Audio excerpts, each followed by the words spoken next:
Selamat malam teman-teman, kami dari kelompok pelangi membahas tentang self-learning.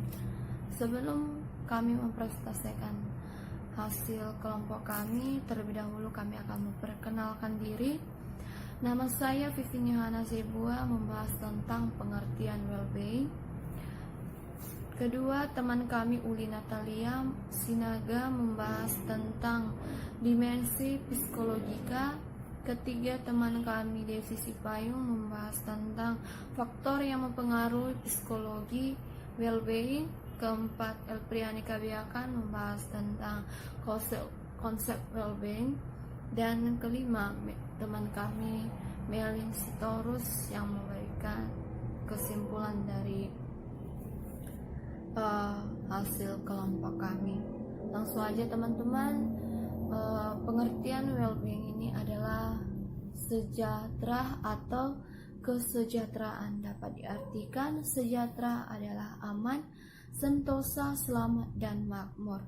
Atau bisa juga diartikan sebagai suatu keadaan yang terlepas dari segala macam gangguan. Sedangkan kesejahteraan adalah keamanan atau keselamatan, kesenangan hidup, dan kemakmuran. Menurut Hull, tahun 1999 mendefinisikan psychological well-being sebagai sebuah kebutuhan yang memenuhi ketiga kebahagiaan, yaitu penerimaan, kasih sayang, dan pencapaian. Menurut Hauser 2005 menjelaskan psikologika well-being sebagai kesejahteraan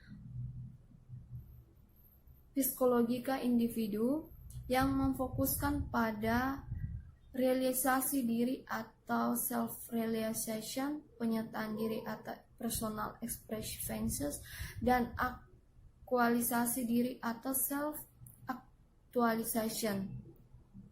Dapat disimpulkan, pengertian well-being ini adalah keadaan individu yang menerima diri apa adanya, mampu membentuk hubungan hangat dengan orang lain, mampu mengontrol lingkungan eksternal, memiliki arti dalam hidup, serta mampu merealisasikan potensi dirinya secara kontinu. Selamat sore teman-teman. Di sini saya akan menjelaskan tentang dimensi psychological well-being. Sebelumnya saya akan memperkenalkan diri dulu. Nama saya Uli Natalia Sinaga. Baik, saya akan menjelaskannya. Menurut Rick, tahun 1989, kesejahteraan psikologis meliputi dimensi sebagai berikut. Yang pertama, penerimaan diri atau self-acceptance, di mana aspek ini didefinisikan sebagai karakteristik utama dari kesehatan mental dan juga merupakan karakteristik utama dari individu yang mencapai aktualisasi diri yang berfungsi secara optimal dan dewasa. Yang kedua, hubungan positif dengan orang lain atau positive relation with others, di mana hubungan positif dengan orang lain diartikan sebagai kemampuan untuk mencintai diri juga sebagai karakteristik utama dari kesehatan mental. Individu yang mempunyai tingkatan yang baik pada dimensi hubungan positif dengan orang lain ditandai dengan memiliki hubungan yang hangat, memuaskan, dan saling percaya dengan orang lain. Yang ketiga, otonomi atau autonomi, di mana individu yang sudah mencapai aktualisasi diri dideskripsikan sebagai orang yang menampilkan sikap otonomi atau otonomi. Individu yang berfungsi secara lengkap ini juga dideskripsikan memiliki internal locus of control dalam mengevaluasi dirinya. Maksudnya, individu tersebut tidak meminta persetujuan dari orang lain, namun mengevaluasi dirinya sendiri dengan standar-standar pribadinya. Yang keempat, penguasaan lingkungan atau environmental mastery, di mana merupakan kemampuan individu untuk memilih atau menciptakan suatu lingkungan yang sesuai dengan keinginan dan kebutuhannya. dapat didefinisikan sebagai salah satu karakteristik kesehatan mental. Yang kelima, tujuan hidup atau purpose of life, di mana menekankan pentingnya keyakinan yang memberikan satu perasaan dan pemahaman yang jelas tentang tujuan dan arti kehidupan. Individu yang memiliki tujuan hidup yang baik akan memiliki target dan cita-cita dalam hidupnya, serta merasa bahwa kehidupan di saat ini dan masa lalu adalah bermakna. Yang keenam, pertumbuhan pribadi atau personal growth, di mana individu dalam berfungsi secara optimal, secara psikologis harus berkembang, mengembangkan potensi-potensinya untuk tumbuh dan maju, dan memanfaatkan secara optimal seluruh bakat dan kapasitas yang dimiliki oleh individu merupakan hal yang penting dalam psychological well-being. Individu yang terbuka terhadap pengalaman baru berarti individu tersebut akan terus berkembang, bukan hanya mencari suatu titik yang diam di mana semua masalah terselesaikan. Sekian hasil presentasi saya. Oke, terima kasih kepada teman saya Pipin Jebua dan Uli Natalia yang telah menjelaskan materi sebelumnya, dan sini saya berkesempatan untuk melanjutkan materinya, di mana saya akan menjelaskan faktor-faktor yang mempengaruhi psychological well-being. Ada beberapa faktor yang mempengaruhi well-being ini, di mana yang pertama adalah makna hidup. Menurut Reif, pemberian arti terhadap pengalaman hidup ini memberi kontribusi yang sangat besar terhadap ketercapaiannya psychological well-being ini.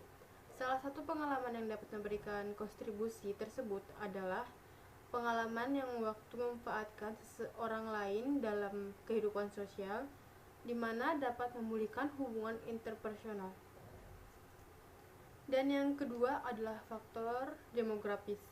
Faktor demografis ini mencakup beberapa area seperti usia, jenis kelamin, budaya, status ekonomi, dan Riff juga menyatakan bahwa faktor demografis seperti ini sangat memiliki kontribusi yang besar dan bervariasi terhadap psikologi well-being ini.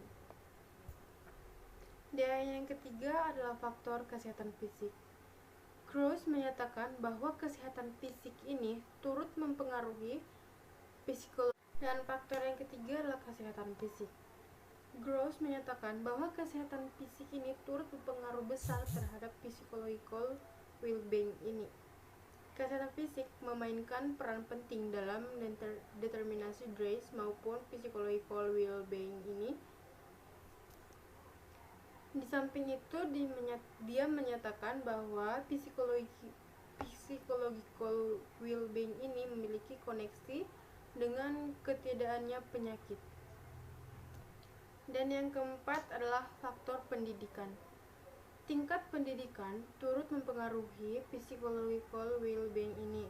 Ketika individu menempuh pendidikan yang level lebih tinggi atau tingkat yang lebih tinggi, individu mempunyai informasi yang lebih baik. Kemudian individu akan memiliki kesadaran yang lebih baik dalam membuat suatu pilihan. Hal ini berdampak pada determinasi diri dan perilaku memelihara kehidupan dan sehat, sehingga berdampak pada munculnya psychological well-being ini. Dan faktor yang kelima adalah agama dan spiritual. Instance, Chance, dan Gardner menyatakan bahwa agama dan spiritual memiliki pengaruh pada psychological well-being ini. Terdapat hubungan positif yang kuat di antaranya, karena psychological well-being ini tercipta ketika adanya pengembangan spiritual. Dan faktor yang terakhir adalah faktor kepribadian. Ciri-ciri kepribadian menggambarkan kecenderungan individu pada sebuah pola perilaku dan pemikiran yang stabil, bukan berdasarkan baik buruknya. Dan Menurut penelitian Drive dalam 2011 tahun lalu, penelitian yang dilakukannya menunjukkan bahwa faktor kepribadian ini memiliki hubungan yang sangat signifikan dengan psychological well-being ini. Demikian penjelasan saya tentang faktor-faktor yang mempengaruhi psychological well-being ini, dan materi selanjutnya, tahap selanjutnya akan dilanjutkan oleh teman kami Elpriani Kabiakan, dan pada kesimpulannya akan dilanjutkan oleh ketua kami yaitu Melin Sitorus pada bagian akhir. Banyak kata atau pengucapan yang salah, mohon dimaafkan. Saya mengucapkan terima kasih. Selamat malam, saya Elpriani Kabiakan akan melanjutkan hasil presentasi kami yang berjudul well-being. Di sini saya menjelaskan tentang konsep well-being. Konsep well-being ada 6, salah satunya adalah penerimaan diri. Konsep ini adalah bagian terpenting dari well-being yang berkaitan pada opini positif seseorang yang ia miliki mengenal dirinya sendiri. Yang kedua, hubungan positif dengan orang lain, meliputi perasaan tabah dalam menghadapi beberapa sifat orang lain. Yang ketiga, otonomi, mengacu pada kemampuan seseorang untuk mengatur kehidupannya dan meyakini apa yang dia percayai. Yang keempat, penguasaan lingkungan, berfokus pada tantangan pada orang untuk menguasai lingkungan sekitarnya. Yang kelima, tujuan hidup, kemampuan seseorang untuk melanjutkan hidupnya dan bisa belajar dari pengalaman hidupnya untuk berfokus pada masa depan yang akan dia lanjutkan. Yang keenam, pertumbuhan pribadi, yaitu kemampuan seseorang untuk menyadari potensi dan berkarya sendiri untuk mengembangkan sumber daya yang baru.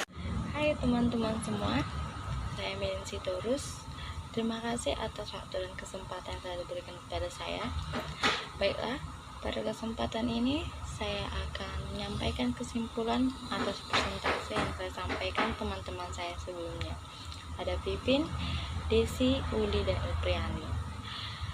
Topik dari pembahasan atas kelompok pelangi yaitu mengenai self-planning, di mana pada self-planning ini yang harus dimiliki seseorang itu yaitu psychological well-being. Pengertian dari psychological well-being yaitu di mana seseorang atau individual harus mampu menerima dirinya sendiri, mampu menciptakan kondisi yang baik dalam lingkungan, mengontrol lingkungan, dan mengembangkan potensinya secara kontinu. Nah, hal-hal yang mempengaruhi physical well-being seseorang itu ada faktor usia, ada jenis kelamin, faktor budaya, dan bahkan status sosial atau ekonomi yang dimiliki seseorang. Sebagai mahasiswa, kita harus memiliki psikological yang baik, psikological well-being yang baik dalam diri kita, di mana kita harus mampu menerima diri kita sendiri, mampu menerima kekurangan kita, mampu menerima kelebihan, dan bahkan masa lalu yang kita miliki.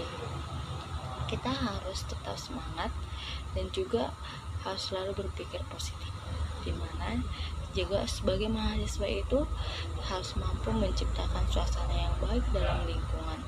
Misalnya kita dengan kawan kita harus saling menjaga kehangatan, mampu menjaga komunikasi kita secara baik, dan dalam juga perkumpulan di tengah masyarakat itu kita harus mampu menciptakan hal-hal yang positif, hal-hal yang berdampak positif.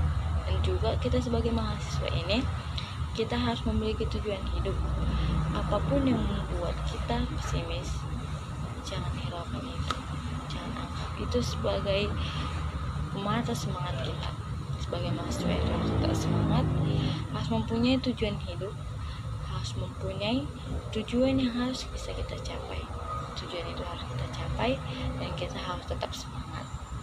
Juga sebagai mahasiswa itu harus mampu mengembangkan potensi yang ada dalam dirinya, di mana apa kelebihan kita harus selalu kembangkan, agar kelebihan kita itu dapat bermanfaat, terutama dalam diri kita, dalam lingkungan kita maupun kepada orang lain. Nah, itulah hasil presentasi dari kelompok kami, teman-teman. Jika ada salah kata, salah pengucapan disampaikan oleh teman-teman saya dan juga saya mewakili dari kelompok pelangi mengucapkan mohon maaf dan terima kasih atas waktu dan kesempatan yang teman-teman luangkan untuk melihat dan menyaksikan presentasi video kami ini. Terima kasih dan salam sejahtera.